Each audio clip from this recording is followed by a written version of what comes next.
bagaimana sampai pada akhirnya seorang Miing Bagito memutuskan untuk udah saya masuk politik praktis deh lewat partai politik, itu gimana ceritanya, Bang? Sebetulnya itu cuma passion aja. Passion artinya gini, setiap orang yang memiliki budaya berpikir itu pasti setiap orang memiliki apa? Memiliki ada rasa, namanya ada sense dari pemberontakan intelektual seseorang gitu. Artinya apa? Kalau ada rasa itu, ada tanggung jawab terhadap bangsanya, terhadap negara, pasti dia tidak akan bisa diam gitu. Ada giroh di dalamnya untuk mengatakan bahwa ini nggak adil, ini nggak baik nih. Ya kan? Jangan ngomong aku Pancasila tapi perilakunya di lapangan nggak Pancasilais. Nah, itu nggak benar gitu loh. Nah, rasa itu terbangun karena apa? Karena saya sudah terbiasa berkomedi dengan mengambil bahan atau kontennya, materi komedi tersebut dari persoalan-persoalan yang empirik gitu loh. Diambil dari peristiwa yang empirik, yang mata telanjang melihat, telinga kita mendengar peristiwa ketidakadilan itu ada. Lalu kita sendiri sebagai badan mungkin merasakannya atas itu. Gitu loh. Sekarang kan seolah-olah tidak ada norma dalam kehidupan kita. Contoh yang sederhana aja. Ya. Yang sederhana nih, yang sehari-hari bikin kita terintimidasi di jalanan. Semua orang yang merasa pejabat siapapun dia atau dekat dengan pejabat, mobilnya pakai ngokok, mengintimidasi orang pakai sirine di belakangnya. Padahal dia tidak punya hak untuk dianggap prioritas. Betul nggak? Iya, secara enggak ya. Di Undang-Undang Lalu Lintas ada yang diutamakan itu hanya kepala negara, tamu negara, pemadam kebakaran, ambulan, gawat darurat, itu boleh. Tapi kalau nama baru dirjen atau baru siapa atau taruhlah misalnya siapa Kapolres atau apa, nggak dapat, dalam undang-undang nggak ada itu. Bahkan menteri nggak ada. Coba baca Undang-Undang Lalu Lintas itu. Iya. Gitu. Nah, tapi kan masyarakat nggak sampai ke situ kan. Nah, kita yang merasa tahu aturan itu, saya merasa marah gitu. Kita lagi macet di jalan tol nih, diusir-usir, suruh kemana? Suruh dongak tuh mobil ke atas. Coba lihat, kita rasain. Mungkin di Bandung tidak terlalu terasa karena kotanya kecil. Ya. Coba di Jakarta. Kalau Kang Ipul ke Jakarta, coba pasti di jalan tol itu pasti ngokok, ngusir-ngusir kita, betul nggak? Hanya karena platnya pakai RF, misalnya platnya ujungnya pakai RFS atau pakai RF apa gitu, seolah-olah. Saya bilang, sekarang jarang sekali mobil pejabat berplat merah, mobilnya hitam, cuma ingin diprioritaskan. Kalau mau prioritaskan, plat merah, biar orang tahu bahwa itu pejabat, kan gitu. Kalau hitam kan orang merasa sama. Kok lu minta prioritas? Dan ngusir gitu loh. Nggak jarang, bahkan mobil patroli ngawal-ngawal di belakangnya mobil swasta gitu, nggak taunya toke di belakangnya dikawal. Kan itu kan salah satu bentuk ketidakadilan yang kita tidak bisa diam saja. Nah, naluri inilah yang muncul. Hanya bentuknya mungkin saya nggak demo, tetapi dalam bentuk komedi saya sampaikan. Gitu. Dalam bentuk kesenian kita sampaikan. Jadi artinya apa? Kesenian kita ada maknanya. Bukan hanya menghibur, tapi juga menyadarkan orang melalui kebudayaan. Gitu. Oh, mantap. Dan itu pula Bang yang membuat Abang akhirnya, oke deh, saya kalau begitu caranya harus masuk ke politik praktis dengan bergabung ke partai politik. Sama sekali ketika terjun itu nggak punya kesadaran itu. Belum paham politik praktis. Tahun 2023, tahun 2003, ya 2003, saya diundang Pak Taufik Kimas, almarhum, guru saya, ke Tengku Umar. Pada saat itu kalau tidak salah Bu Mega masih jadi presiden ya di akhir jabatan. Saya diundang ke rumah Bu Mega oleh Pak Taufik. Diminta jadi bupati di Kabupaten Lebak di mana tanah kelahiran saya. Saya diminta jadi bupati. Usia saya masih muda relatif. Lalu uang masih punya. Popularitas lagi on. Untuk apa saya digebukin rakyat, dimaki-maki, di demo jadi bupati? Itu satu. Kedua, saya punya kesadaran yang lumayan tinggi. Saya ini tidak punya pendidikan tentang ilmu kepemerintahan atau kepamongkerajaan. Saya tidak punya pengalaman jadi pemimpin RT aja belum pernah tiba-tiba ngurusin rakyat sipil. Apakah saya mampu? Jangan-jangan madorot dan mubazir saya jadi pejabat. Karena apa? Karena kapasitas. Karena kompetensi. Yang saya sadari saya tidak punya. Saya menolak. Oh, jadi ditolak waktu itu, Bang ya? Ditolak. Kira-kira yang berani nolak Pak Taufik Kimas siapa? Sekarang orang pada pengen jadi bupati. Dan Iya.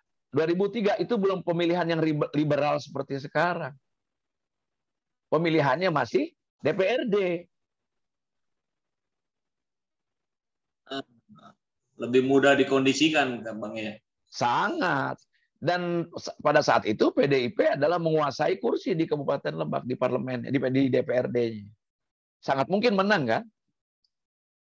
Itu aja saya tolak. Gitu loh. Itu kesadaran aja.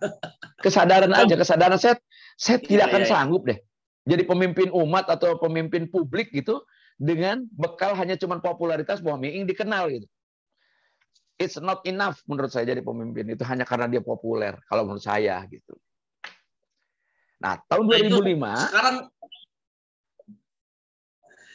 kan calon-calon bupati, bahkan calon gubernur pun yang hanya mengandalkan popularitas.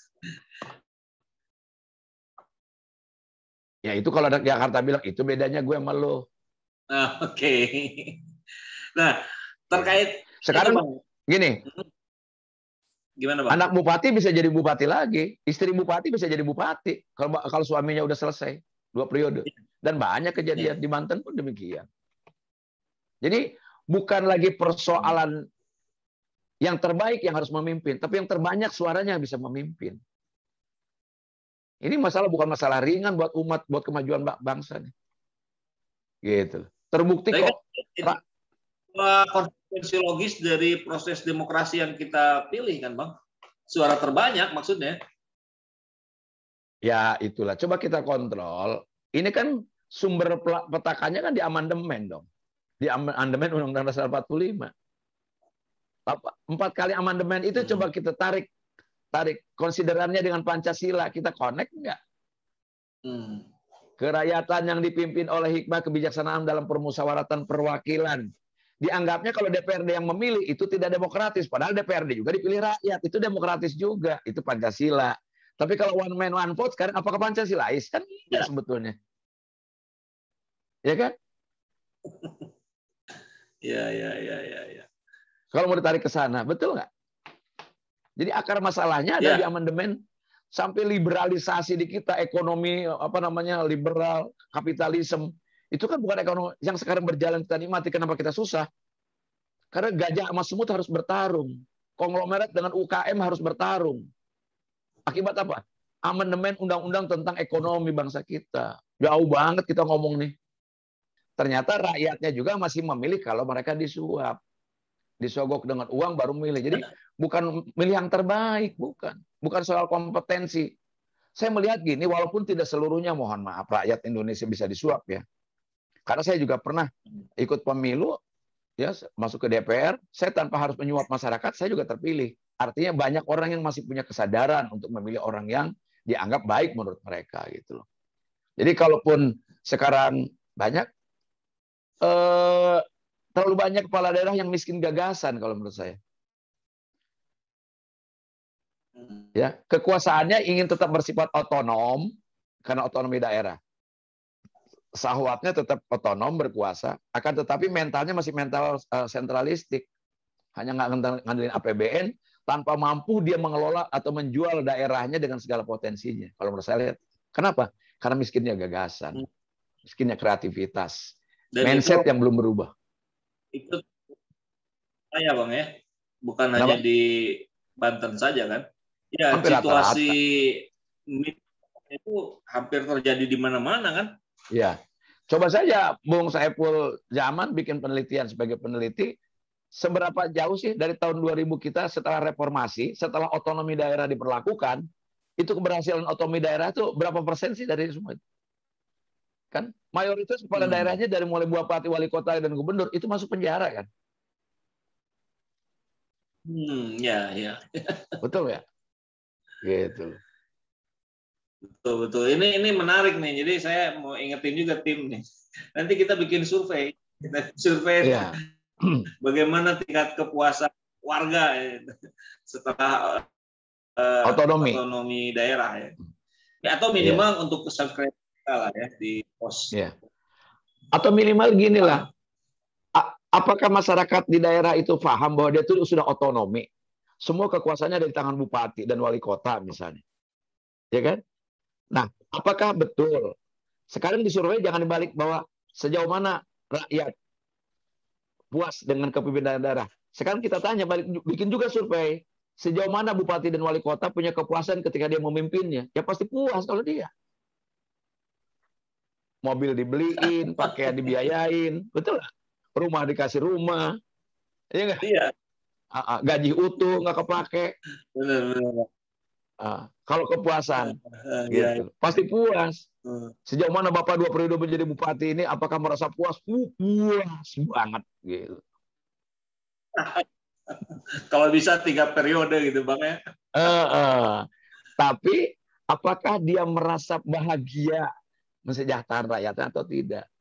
Sebab kuncinya kan bukan hanya karena dia terpilih lalu menjadi pimpinan daerah, tapi juga dia punya janji loh. Pemimpin yang mampu mensejahterakan rakyatnya, dari bodoh menjadi cerdas, dari miskin menjadi sejahtera, itu tempatnya sorga kata Allah. Tapi kalau tidak sebaliknya, ayo hitung-hitungan. Betul nggak?